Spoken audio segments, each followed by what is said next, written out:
La délivrance. D'après la tragédie d'un siècle,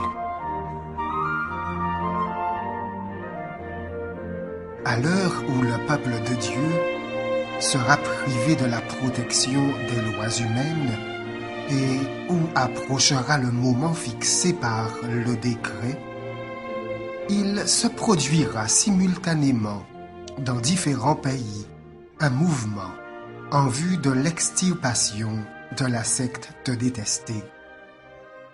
Une nuit sera choisie pour porter un coup décisif qui réduira au silence les voix dissidentes et réprobatrices.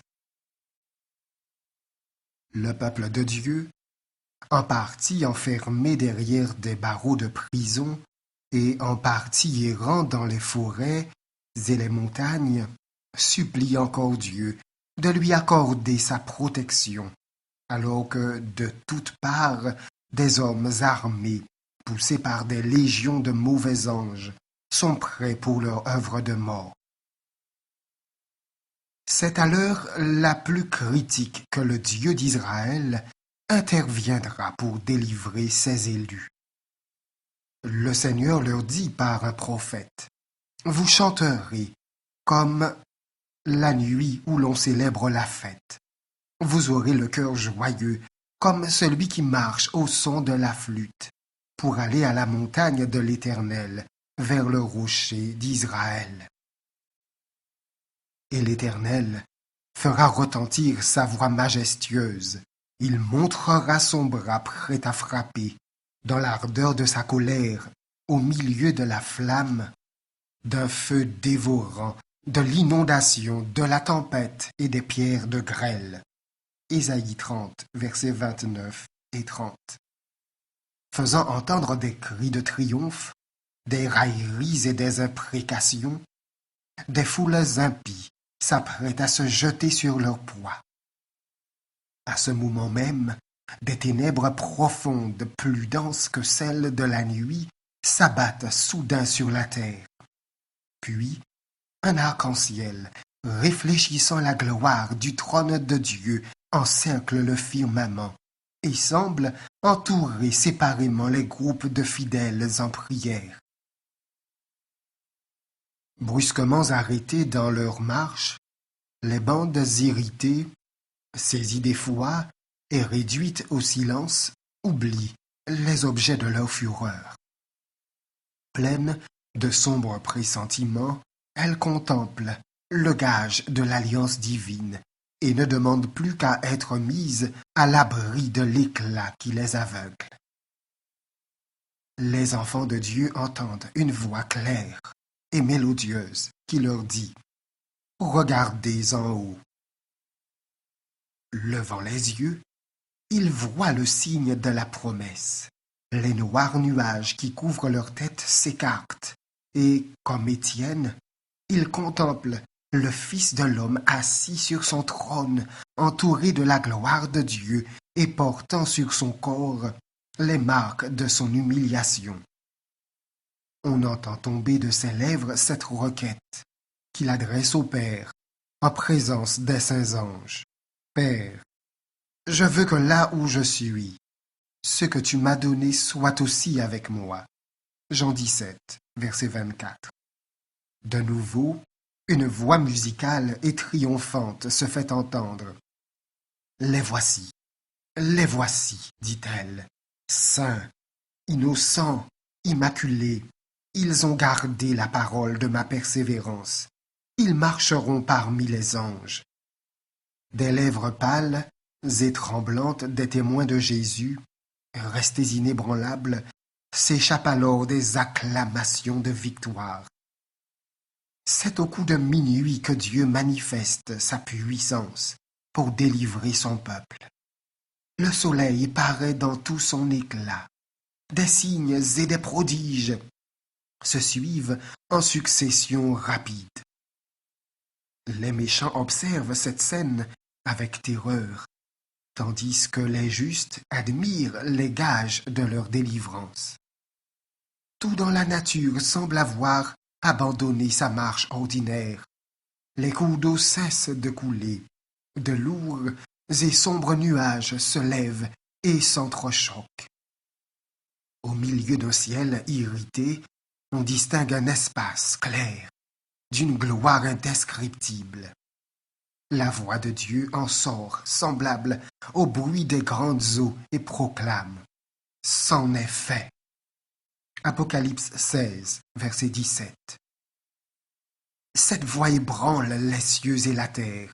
Il se produit un grand tremblement de terre, tel qu'il n'y a jamais eu depuis que l'homme est sur la terre un aussi grand tremblement. Apocalypse 16, verset 18. Le firmament semble s'ouvrir et se refermer. La gloire du trône de Dieu paraît.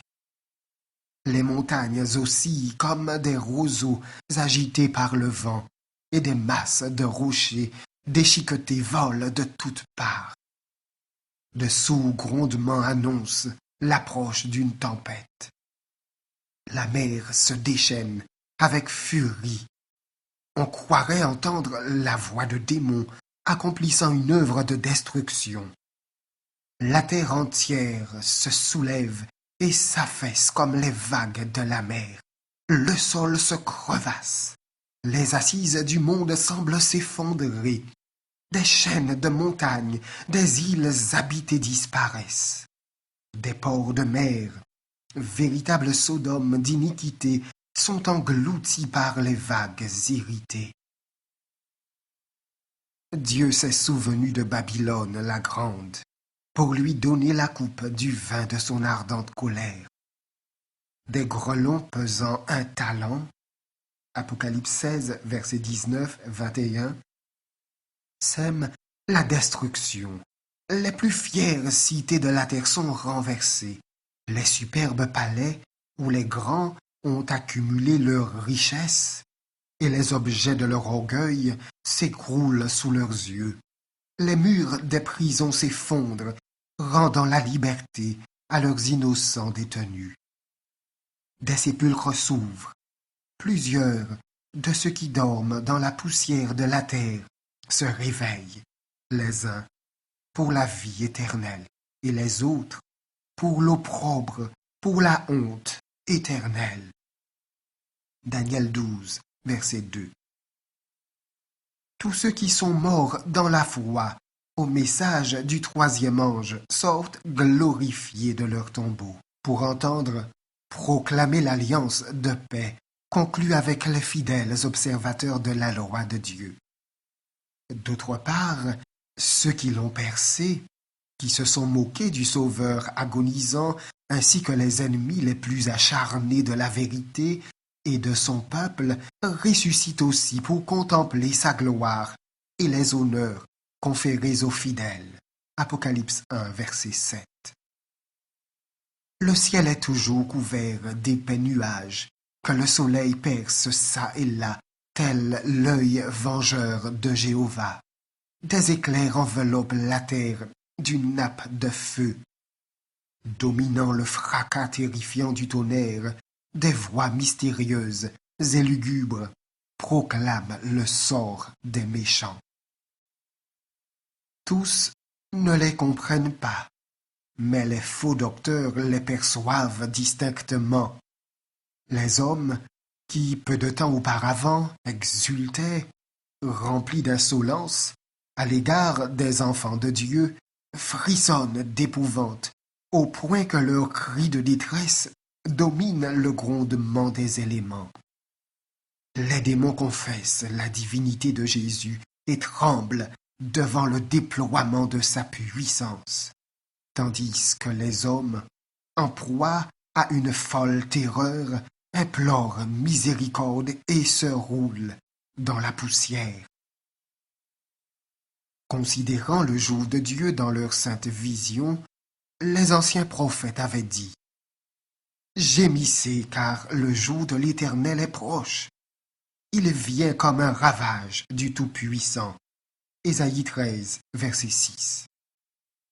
Entre dans les rochers et cache-toi dans la poussière pour éviter la terreur de l'Éternel et l'éclat de sa majesté. L'homme au regard hautain sera abaissé et l'orgueilleux sera humilié. L'Éternel seul sera élevé ce jour-là, car il y a un jour pour l'Éternel des armées, contre tout homme orgueilleux et hautain, contre quiconque s'élève afin qu'il soit abaissé. En ce jour, les hommes jetteront leurs idoles d'argent et leurs idoles d'or qu'ils s'étaient faites pour les adorer aux rats et aux chauves-souris, et ils entreront dans les fentes des rochers et dans les creux des pierres pour éviter la terreur de l'Éternel et l'éclat de sa majesté quand il se lèvera pour effrayer la terre. Isaïe 2, 10 à 12, versets 20 et verset 21. Une éclaircie dans les nuages permet de voir une étoile, dont l'éclat est quadruplé en raison des ténèbres qui l'encadrent. Aux fidèles, elle parle de foi et de joie, mais de justice et de colère aux transgresseurs de la loi de Dieu.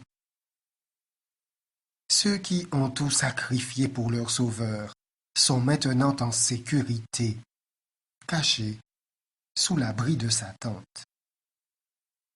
Devant les contenteurs de la vérité, ils ont témoigné leur fidélité à celui qui est mort pour eux. En présence de la mort, ils ont persévéré dans leur intégrité. Aussi, un changement merveilleux s'est opéré en eux. Soudainement délivrés de la sombre et dure tyrannie d'hommes changés en démons, leurs visages, auparavant pâles et hagards, sont maintenant épanouis d'admiration, de confiance et d'amour. Ils entonnent ce chant de triomphe. Dieu est pour nous un refuge et un appui, un secours qui ne manque jamais dans la détresse. C'est pourquoi nous sommes sans crainte. Quand la terre est bouleversée et que les montagnes chancellent au cœur des mers, quand les flots de la mer mugissent, écument, se soulèvent jusqu'à faire trembler les montagnes. Psaume 46, versets 2 à 4. Pendant que ces accents d'une sainte confiance montent vers Dieu, les nuages se retirent. Et dans l'échancrure de deux masses noires et menaçantes apparaît la gloire indescriptible du ciel étoilé. Les splendeurs de la céleste cité jaillissent de ses portes entr'ouvertes. On voit alors, dans le ciel, une main tenant deux tables de pierre superposées. Le prophète l'avait dit, les cieux publieront sa justice, car c'est Dieu qui est juge. Psaume 50, verset 6. Cette loi, manifestation de la justice de Dieu, proclamée au milieu des tonnerres et des flammes du Sinaï, comme le seul guide de la vie, est maintenant révélée aux hommes comme l'unique règle du jugement. Les tables de pierre s'écartent. On y reconnaît les préceptes du décalogue, tracés comme par une plume de feu. Les 10 paroles de Dieu concises, compréhensibles, souveraines, se présentent aux yeux de tous les habitants de la terre. Les caractères en sont si clairs que chacun peut les lire. Les mémoires se réveillent et les souvenirs affluent. Les ténèbres de la superstition et de l'hérésie sont dissipées de tous les esprits. Il est impossible de dépeindre l'angoisse et le désespoir de ceux qui ont foulé aux pieds les exigences divines. Le Seigneur leur avait donné sa loi. Ils auraient pu la méditer et y découvrir leurs défauts pendant qu'il était encore temps de se convertir et de se réformer. Mais pour conserver la faveur du monde, ils ont méconnu ses saints préceptes et enseigné aux autres à faire de même. Ils ont voulu contraindre le peuple de Dieu à profaner son saint jour. Ils sont maintenant condamnés par la loi qu'ils ont méprisée. Avec une clarté aveuglante, ils voient qu'ils sont sans excuse. Ils ont eux-mêmes choisi l'objet de leur culte et ils constatent la différence qu'il y a entre le juste et le méchant, entre celui qui sert Dieu et celui qui ne le sert pas. Malachie 3, verset 18. Les ennemis de la loi divine, depuis les ministres jusqu'aux plus obscurs mécréants, ont une nouvelle conception de la vérité et du devoir. Ils reconnaissent, mais trop tard, que le 7e jour du 4e commandement est le sceau du Dieu vivant. Trop tard, ils discernent la vraie nature de leur faux jour férié et le fondement de sable sur lequel ils ont édifié. Ils doivent admettre qu'ils ont fait la guerre à Dieu.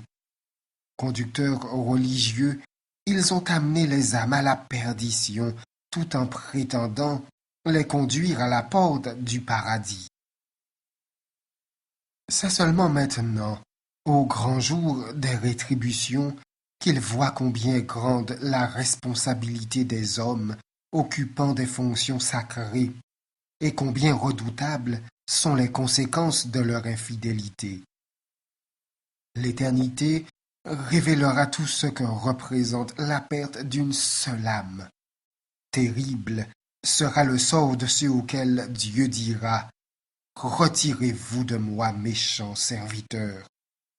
On entend alors la voix de Dieu annoncer du haut du ciel le jour et l'heure de la venue de Jésus et proclamer à son peuple l'alliance éternelle.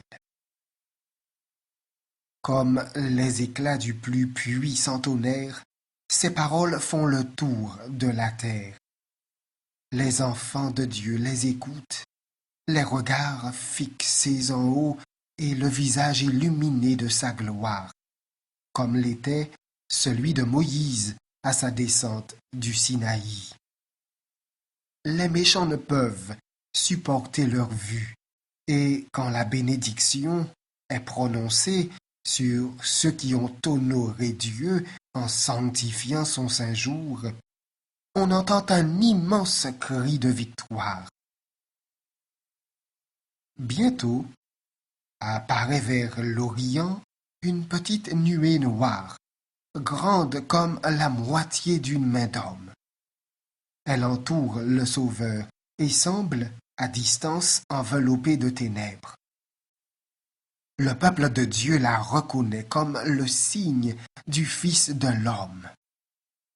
Dans un silence solennel, il la contemple à mesure qu'elle s'approche de la terre et devient de plus en plus lumineuse. Elle a bientôt l'apparence d'une grande nuée blanche, entourée de l'arc-en-ciel de l'alliance de Dieu, dont la base est semblable à un brasier. Jésus s'avance, à cheval, dans l'attitude martiale d'un conquérant. Il n'est plus l'homme de douleur, buvant jusqu'à la lie la coupe amère de l'opprobre et de l'ignominie. Vainqueur dans le ciel et sur la terre, il vient pour juger les vivants et les morts. Fidèle et véritable, il juge et combat avec justice. Les armées qui sont dans le ciel le suivent. Apocalypse 19, verset 11, verset 14. La foule innombrable des saints anges l'accompagne et fait retentir ses célestes mélodies. Tout le firmament semble vibrer des myriades de myriades et des milliers de ces êtres glorieux. La plume est impuissante à décrire cette scène, et l'esprit humain n'en saurait concevoir l'éclat. Sa majesté couvre les cieux, et sa gloire remplit la terre. C'est comme l'éclat de la lumière. Habacuc 3, versets 3 et 4. À mesure que s'approche cette nuée vivante, chacun contemple le prince de la vie. Nulle couronne d'épines ne déchire aujourd'hui ce front sacré, ceint d'un éblouissant diadème. La gloire de son visage fait pâlir l'éclat du soleil de midi. Il y a sur son vêtement et sur sa cuisse un nom écrit, Roi des rois et Seigneur des seigneurs. Apocalypse 19, verset 16. En sa présence, tous les visages sont devenus pâles, et les contenteurs de la miséricorde divine tombent dans les terreurs d'un désespoir éternel. Les cœurs sont abattus, les genoux chancellent, tous les visages pâlissent. Nahum 2, verset 11. Et les justes s'écrient d'une voix plaintive, qui pourra subsister? Le chant des anges se tait, et le silence devient oppressif. Mais Jésus répond, ma grâce vous suffit. Alors, les traits des justes s'illuminent, la joie inonde tous les cœurs, et les anges entonnent à nouveau leur cantique tout en se rapprochant de la terre. Enveloppé de flammes de feu, le roi des rois descend sur la nuée. Le ciel se retire comme un livre qu'on roule, la terre tremble devant lui, et toutes les montagnes et les îles sont remuées de leur place. Il vient, notre Dieu, il ne reste pas en silence. Devant lui est un feu dévorant. Autour de lui, une violente tempête. Il crie vers les cieux en haut et vers la terre pour juger son peuple. Voyez, Apocalypse chapitre 6, verset 14, Psaume 50, verset 3. Les rois de la terre, les grands, les chefs militaires, les riches, les puissants, tous les esclaves et les hommes libres se cachèrent dans les cavernes et dans les rochers des montagnes. Et ils disaient aux montagnes et aux rochers, tombez sur nous et cachez-nous devant la face de celui qui est assis sur le trône et devant la colère de l'agneau, car le grand jour de sa colère est venu, et qui peut subsister? Apocalypse 6, versets 15 à 17. Les railleries ont pris fin. Les lèvres mensongères sont réduites au silence. Le cliquetis des armes et le tumulte de la bataille ont cessé, voyez, Ésaïe 9, verset 4. On n'entend que des prières, des sanglots et des lamentations. Le grand jour de sa colère est venu, et qui peut subsister? Hurlent les lèvres qui ricanaient tout à l'heure. Les méchants demandent à être ensevelis sous les rochers et les montagnes plutôt que d'affronter le regard de celui qu'ils ont méprisé. Cette voix qui parvient aux oreilles des morts, ils la connaissent. Que de fois ces accents doux et tendres ne les ont-ils pas conviés à la conversion? Que de fois ne s'est-elle pas fait entendre dans les exhortations affectueuses d'un ami, d'un frère, d'un Rédempteur? Au contenteur de sa grâce, aucune voix ne saurait être aussi sévère, aussi terrible que celle qui disait en suppliant « Revenez, revenez de votre mauvaise voie, et pourquoi mourriez-vous » Ézéchiel 33, verset 11. Ou si seulement cette voix était celle d'un étranger. Aujourd'hui, elle leur dit « Puisque j'appelle et que vous résistez, puisque j'étends ma main et que personne n'y prend garde, puisque vous rejetez tous mes conseils et que vous n'aimez pas mes réprimandes, quand la terreur vous saisira comme une tempête, je ne répondrai pas. » Proverbe 1, 24 à 28. Cette voix rappelle des souvenirs que l'on voudrait pouvoir effacer, des avertissements méconnus, des invitations refusées, des occasions négligées. Là sont ceux qui ont bafoué le Sauveur au jour de son humiliation. C'est avec une puissance irrésistible que se présentent à leur mémoire ces paroles de Jésus, lorsque, adjuré par le souverain sacrificateur, il répondit solennellement: Vous verrez désormais le Fils de l'homme assis à la droite de la puissance de Dieu et venant sur les nuées du ciel. Matthieu 26, verset 64. Il le contemple maintenant dans sa gloire, et il faut qu'il le voie encore assis à la droite de la puissance de Dieu. Ceux qui ont ridiculisé l'affirmation qu'il était le Fils de Dieu sont maintenant bouche close. Là se trouve le hautain Hérode, qui se moquait de sa royauté et qui ordonnait à ses soldats ricaneurs de le couronner. Là se trouvent les hommes dont les mains sacrilèges, après l'avoir ironiquement revêtu d'un manteau de pourpre, ont ceint son front sacré d'une couronne d'épines et placé dans sa main docile un sceptre dérisoire, puis se sont prosternés devant lui, la raillerie et le blasphème sur les lèvres.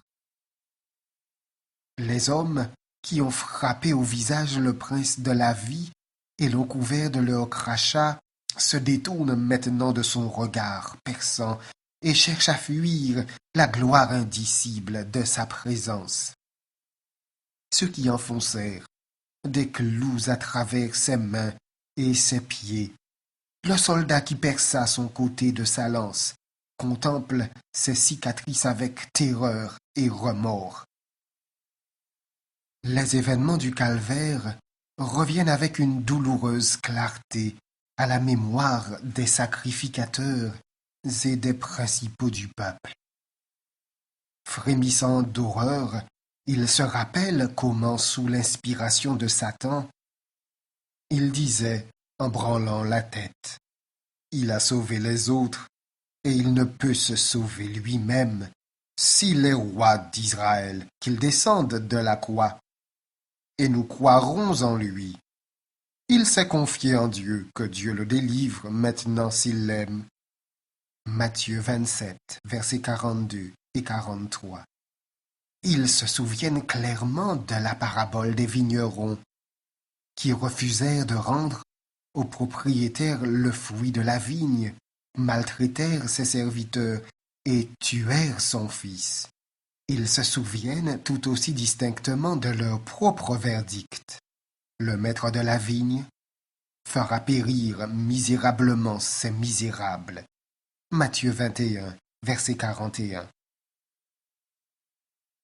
Dans le péché et le châtiment des vignerons infidèles, les sacrificateurs et les anciens voient leur propre conduite et leur juste sort.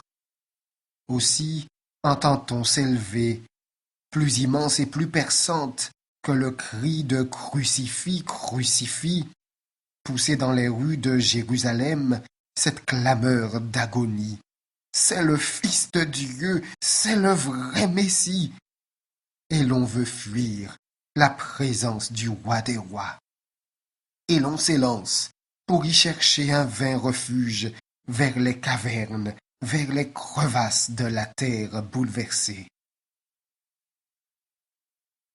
Dans l'existence de tous ceux qui rejettent la vérité, il y a des moments où la conscience se réveille, où la mémoire rappelle le souvenir douloureux d'une vie d'hypocrisie, où l'âme est harcelée de vains regrets.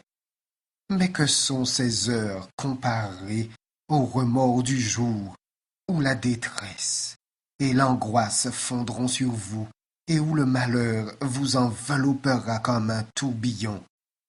Proverbe 1, verset 37. Ceux qui auraient voulu les détruire contemplent maintenant la gloire de Jésus et de ses disciples. Du fond de leur angoisse, ils entendent la voix des saints s'écriant joyeusement: Voici, c'est notre Dieu, en qui nous avons confiance, et c'est lui qui nous sauve. Ésaïe 25, verset 9. Pendant que la terre chancelle, que l'éclair déchire la nue et que rugit le tonnerre, la voix du Fils de Dieu appelle les saints hors de leur tombeau. Jetant ses regards sur ces tombes, il lève les mains vers le ciel et s'écrie: Debout, debout, debout, vous qui dormez dans la poussière.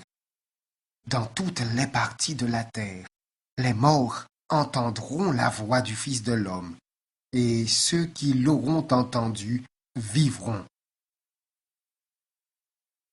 La terre entière tremble sous les pas d'une immense multitude, venant de toute nation, de toute tribu, de toute langue et de tout peuple.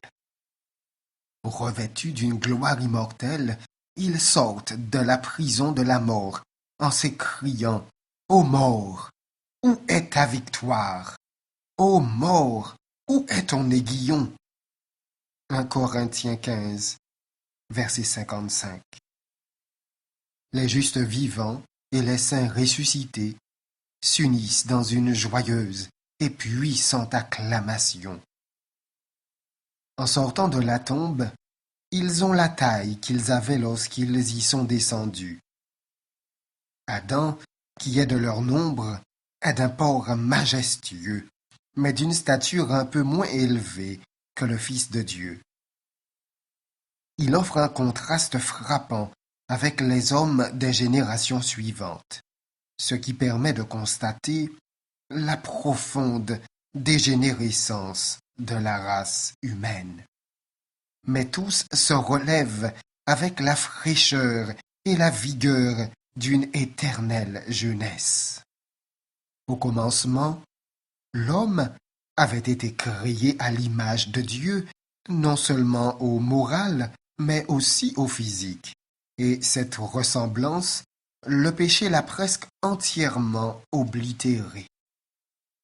Mais Jésus-Christ est venu dans le monde pour restaurer ce qui avait été perdu. À son retour, il transformera le corps de notre humiliation en le rendant semblable au sien.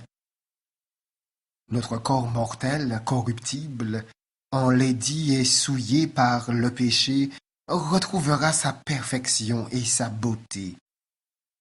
Toute tare et toute difformité seront laissées dans la tombe. Admis à manger de l'arbre de vie dans l'Éden retrouvé, les rachetés croîtront à la mesure de la stature de notre race en sa gloire première. Les derniers vestiges de la malédiction effacés, les fidèles du Seigneur apparaîtront dans la beauté de l'Éternel notre Dieu, réfléchissant dans leur esprit, dans leur âme et dans leur corps l'image parfaite de leur Sauveur. Ô rédemption merveilleuse, si longtemps attendue, contemplée avec impatience, mais jamais parfaitement comprise. Les justes vivants sont changés, en un instant, en un clin d'œil. À la voix de Dieu, ils sont glorifiés, immortalisés, et avec les saints ressuscités, enlevés dans les airs à la rencontre du Seigneur. Les anges rassemblent les élus des 4 vents, d'une extrémité de la terre à l'autre. Les petits enfants sont portés par les anges dans les bras de leur mère. Des amis que la mort a longtemps séparés sont réunis pour ne plus jamais se quitter, et c'est avec des chants d'allégresse qu'ils montent ensemble vers la cité de Dieu. Le chariot, constitué par la nuée, muni de chaque côté d'ailes et de roues vivantes, remonte vers le ciel. À mesure qu'il s'élève, les roues et les ailes répètent « Saint, Saint ». Le cortège d'anges s'écrie « Saint, Saint, Saint est le Seigneur Dieu, le Tout-Puissant ». Et pendant que le chariot s'avance, dans la direction de la nouvelle Jérusalem. Les rachetés clament « Alléluia ». Avant d'entrer dans la cité de Dieu, le Seigneur distribue à ses disciples les emblèmes de la victoire et les investit des insignes de la royauté. La brillante phalange se forme en carré autour de son roi, qui les enveloppe tous d'un indicible regard d'amour et dont la stature majestueuse s'élève bien au-dessus de celle des anges et des saints. L'innombrable armée des saints, les yeux fixés sur lui, contemple la gloire de celui dont le visage était défiguré, tant son aspect différait de celui des fils de l'homme. Ésaïe 52, verset 14. De sa main droite, Jésus place la couronne de gloire sur la tête des vainqueurs.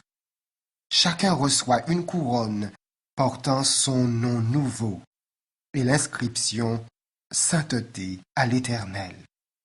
Apocalypse 2, verset 17. Chacun reçoit aussi des palmes de victoire et une harpe étincelante. Puis, des anges supérieurs donnent le ton, et tous les saints font vibrer avec art les cordes de leur harpe, dont ils tirent une musique d'une ineffable beauté. Un ravissement ineffable fait battre les cœurs des rachetés qui adressent au Sauveur cette louange pleine de reconnaissance. À celui qui nous aime, qui nous a délivrés de nos péchés par son sang, et qui a fait de nous un royaume des sacrificateurs pour Dieu son Père. À lui soit la gloire et la puissance au siècle des siècles. Amen. Apocalypse 1, versets 5 et 6. La foule des rachetés est arrivée en face de la sainte cité. Jésus en ouvre à deux battants les portes de perles. Les nations qui ont gardé la vérité y pénètrent et y contemplent le paradis de Dieu, la demeure d'Adam en son innocence. Alors, la voix la plus mélodieuse et la plus suave qui ait jamais frappé des oreilles humaines leur dit « Vos luttes sont finies. Venez, vous qui êtes bénis de mon Père.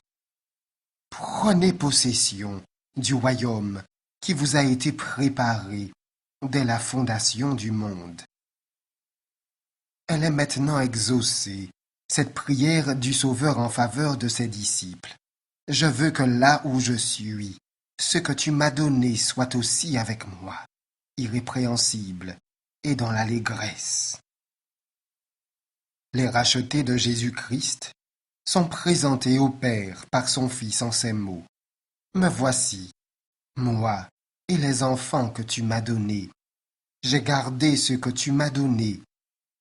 Qui dira le ravissement de cette heure où le Père, contemplant les rachetés, retrouvera en eux son image, car le péché et la souillure auront disparu et où l'humanité aura retrouvé son harmonie avec la divinité. La voix empreinte d'un amour ineffable, Jésus invite alors ses fidèles à participer à la joie de leur Maître. Son bonheur consiste à voir dans son royaume de gloire les âmes sauvées par son humiliation et ses souffrances. Celui des élus sera de voir parmi les bienheureux des êtres sauvés par leurs prières, leurs travaux et leur dévouement. Tandis qu'ils sont réunis autour du grand trône blanc, une joie inexprimable inonde leur cœur à la vue de ces âmes et de celles gagnées par elles. Rassemblées toutes dans leur repos céleste, jetant leur couronne aux pieds de Jésus et admises à le louer pendant les siècles éternels. Au moment où les rachetés sont accueillis dans la cité de Dieu, une acclamation d'enthousiasme et d'adoration déchire les airs. Les deux Adams sont sur le point de se rencontrer. Le Fils de Dieu ouvre ses bras au Père de notre race, à l'être qu'il a créé, mais qui a péché contre son Créateur, et par la faute duquel le Sauveur porte en son corps les stigmates de la crucifixion. En voyant ces cruelles cicatrices, Adam ne se jette pas dans les bras du Sauveur, il se prosterne, humblement, à ses pieds en s'écriant « Digne est l'agneau qui a été immolé ». Tendrement, le Seigneur le relève et l'invite à revoir l'Éden dont il a été si longtemps exilé. Après qu'Adam eut été expulsé d'Éden, sa vie sur la terre fut abreuvée de tristesse. Chaque feuille fanée, chaque victime des sacrifices, chaque altération dans la nature, naguère si belle, chaque imperfection morale lui rappelait son péché. Il avait éprouvé de cuisants remords à la vue des progrès et des débordements de l'iniquité. Ses avertissements s'étaient heurtés à des accusations et à d'amers reproches. Humblement, patiemment, durant près d'un millénaire, il avait supporté la conséquence de sa transgression. Sincèrement repentant de son péché, il s'était confié dans les mérites du Sauveur promis et s'était endormi avec l'espérance de la résurrection. Grâce au Fils de Dieu, qui a racheté l'homme de sa chute, et grâce à son œuvre de propitiation, Adam peut maintenant réintégrer son premier domaine. Ému et rayonnant de joie, il reconnaît les arbres qui faisaient autrefois ses délices et dont il avait cueilli les fruits au jour de son innocence et de sa félicité. Il voit les cèpes qu'il a lui-même taillés et les fleurs qu'il aimait autrefois cultiver. La réalité de la scène le saisit. Il retrouve l'Éden restauré, plus beau encore qu'au jour où il en a été banni. Le Sauveur le conduit vers l'arbre de vie, cueille de son fruit glorieux et l'invite à manger. Regardant autour de lui, Adam voit réunis dans le paradis de Dieu la multitude de ses enfants rachetés. Il dépose alors sa couronne éclatante aux pieds de son Rédempteur, puis il se jette dans ses bras. Saisissant ensuite sa harpe d'or, il fait résonner les voûtes du ciel de ce chant. Digne, digne, digne est l'agneau qui a été immolé et qui est revenu à la vie.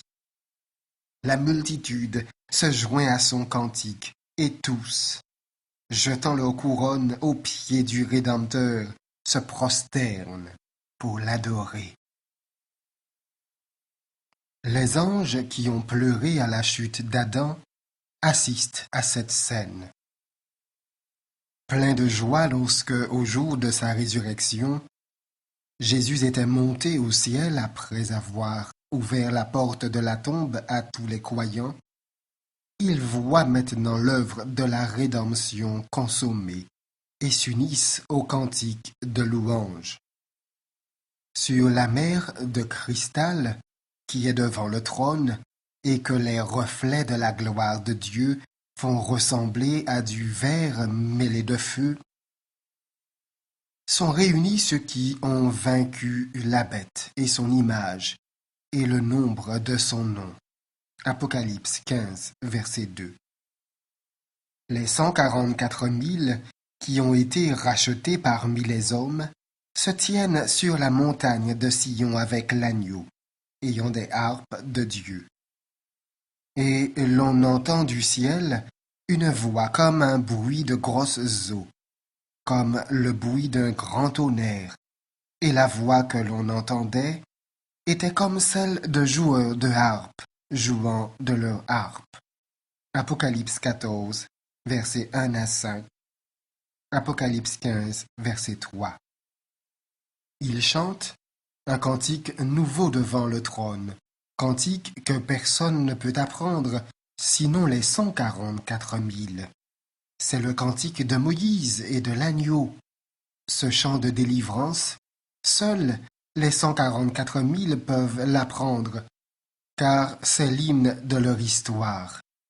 Histoire vécue par eux seuls. Ils suivent l'agneau partout où il va. Enlevés de la terre d'entre les vivants, ils sont considérés comme des prémices pour Dieu et pour l'agneau. Ce sont ceux qui viennent de la grande tribulation.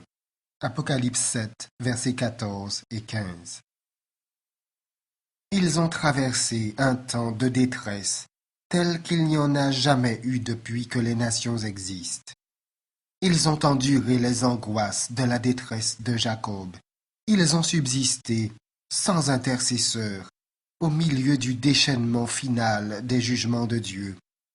Mais ils ont été délivrés, car ils ont lavé leurs robes, et ils les ont blanchis dans le sang de l'agneau. Dans leur bouche, il ne s'est point trouvé de mensonge, car ils sont irrépréhensibles devant Dieu. C'est pour cela qu'ils sont devant le trône de Dieu et le servent jour et nuit dans son temple. Celui qui est assis sur le trône dressera sa tente sur eux. Apocalypse 7, versets 14 et 15. Ils ont vu la terre désolée par la famine, par la peste et par les ardeurs d'un soleil dévorant. Ils ont eux-mêmes enduré la faim et la soif. Mais ils n'auront plus faim, ils n'auront plus soif, et le soleil ne les frappera point, ni aucune chaleur. Car l'agneau qui est au milieu du trône les paîtra et les conduira aux sources des eaux de la vie. Et Dieu essuiera toutes larmes de leurs yeux. Apocalypse 7, versets 16 et 17. Dans tous les siècles, les élus de Dieu ont été formés et disciplinés à l'école de l'épreuve. Ils ont foulé sur la terre des sentiers étroits. Ils ont été purifiés dans la fournaise de l'affliction. Pour l'amour de Jésus, ils ont enduré l'opposition, la haine et la calomnie. Ils l'ont suivi dans les plus rudes conflits. Ils ont supporté leur renoncement et d'amers désappointements. Une douloureuse expérience leur a fait comprendre ce que le péché a d'odieux, de puissant, de néfaste. Aussi le considèrent-ils avec horreur. La compréhension du sacrifice infini consenti en vue de les en guérir leur donne le sentiment de leur petitesse et remplit leur cœur d'une reconnaissance que ne sauraient comprendre ceux qui ne sont jamais tombés. Ils aiment beaucoup parce qu'il leur a été beaucoup pardonné. Participants des souffrances du Christ, ils sont qualifiés pour participer à sa gloire.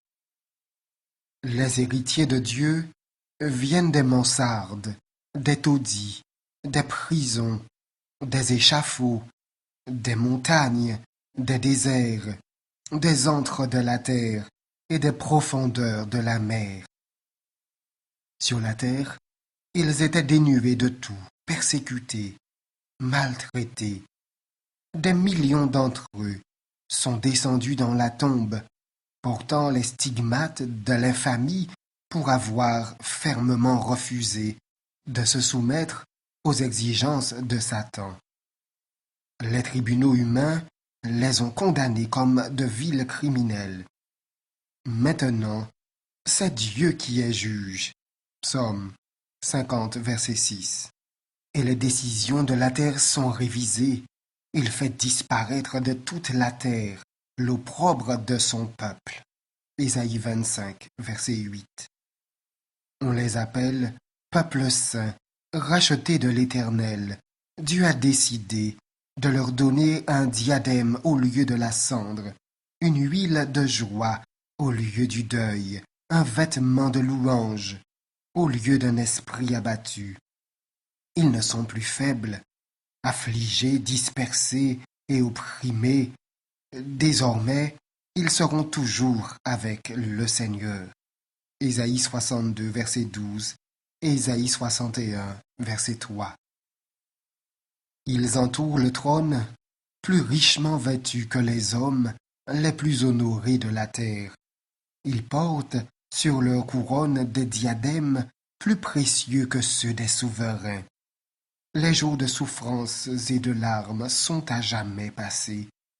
Le roi de gloire a effacé les pleurs de tous les visages. Toute cause de douleur a désormais disparu. Ils font entendre, en agitant leurs palmes, un chant de louange clair, doux, mélodieux. Toutes les voix se joignent à eux, et bientôt éclatent sous les voûtes du ciel les notes puissantes de ce cantique. Le salut est à notre Dieu, qui est assis sur le trône, et à l'agneau. Et tous les habitants du ciel répondent Amen. La louange, la gloire, la sagesse, l'action de grâce, l'honneur, la puissance et la force soient à notre Dieu au siècle des siècles. Apocalypse chapitre 7, verset 10, verset 12. En cette vie, on ne peut qu'effleurer faiblement le thème merveilleux de la rédemption. Notre intelligence bornée peut s'évertuer à sonder avec une profonde attention l'ignominie et la gloire, la vie et la mort, la justice et la miséricorde qui se donnent rendez-vous à la croix. Mais l'effort le plus prodigieux de notre esprit n'en saisira jamais la profonde signification. Il ne comprend que bien imparfaitement la longueur et la largeur, la profondeur et la hauteur de l'amour rédempteur. Même quand ils verront comme ils sont vus, quand ils connaîtront comme ils sont connus, les élus ne comprendront pas entièrement le plan de la rédemption. Au cours des siècles éternels, la vérité ne cessera de se dévoiler devant leur esprit étonné et ravi. Bien que les chagrins, les souffrances et les tentations de la terre soient à leur terme et que la cause en ait disparu, le peuple de Dieu aura toujours un sentiment vif et raisonné du prix de son salut. La croix de Jésus-Christ sera la science, le chant des rachetés pendant les siècles éternels. En Jésus-Christ glorifié, ils contempleront Jésus-Christ crucifié. Jamais ils n'oublieront que celui dont la puissance a créé et soutient les mondes innombrables de l'immensité, que le bien-aimé de Dieu, que la majesté du ciel, que celui que les séraphins et les chérubins adorent avec délice, s'est humilié pour relever l'homme déchu, qu'il a porté la culpabilité et l'opprobre du péché sur la croix du calvaire, qu'il a vu se voiler la face de son Père, qu'il a senti son cœur se briser sous le malheur d'un monde perdu. La pensée que le Créateur de tous les mondes, l'arbitre de toutes les destinées, est consenti à déposer sa gloire et à s'anéantir pour l'amour de l'homme restera éternellement un sujet de stupeur pour l'univers. Chaque fois que les rachetés contempleront la gloire du Père sur le visage de leur Rédempteur, qu'ils penseront que son trône subsistera d'éternité en éternité et que son règne n'aura pas de fin, Le ravissement s'exprimera par le chant. Digne est l'agneau qui a été immolé et qui nous a rachetés par son précieux sang. Le mystère de la croix explique tous les autres. À la lumière du calvaire, les attributs de Dieu, qui nous avaient remplis de crainte, nous apparaîtront dans leur beauté. En Dieu, la miséricorde, la tendresse et l'amour paternel s'unissent à la sainteté, à la justice et à la puissance. Tout en contemplant la majesté de son trône, on voit mieux que jamais l'amour qui constitue son caractère, et l'on comprend la valeur de ce titre affectueux, notre Père. On verra que celui qui est infini en sagesse ne pouvait nous sauver qu'en sacrifiant son Fils. Son dédommagement pour ce sacrifice sera la joie de peupler la terre, d'être racheté, saint, heureux, immortel. Le conflit entre le Sauveur et la puissance des ténèbres aboutira au bonheur des élus et à la gloire de Dieu pendant l'éternité. La valeur de l'âme humaine est si grande que le Père sera satisfait du prix consenti. Quant au Fils de Dieu, les fruits de son grand sacrifice seront si beaux qu'il sera lui aussi satisfait.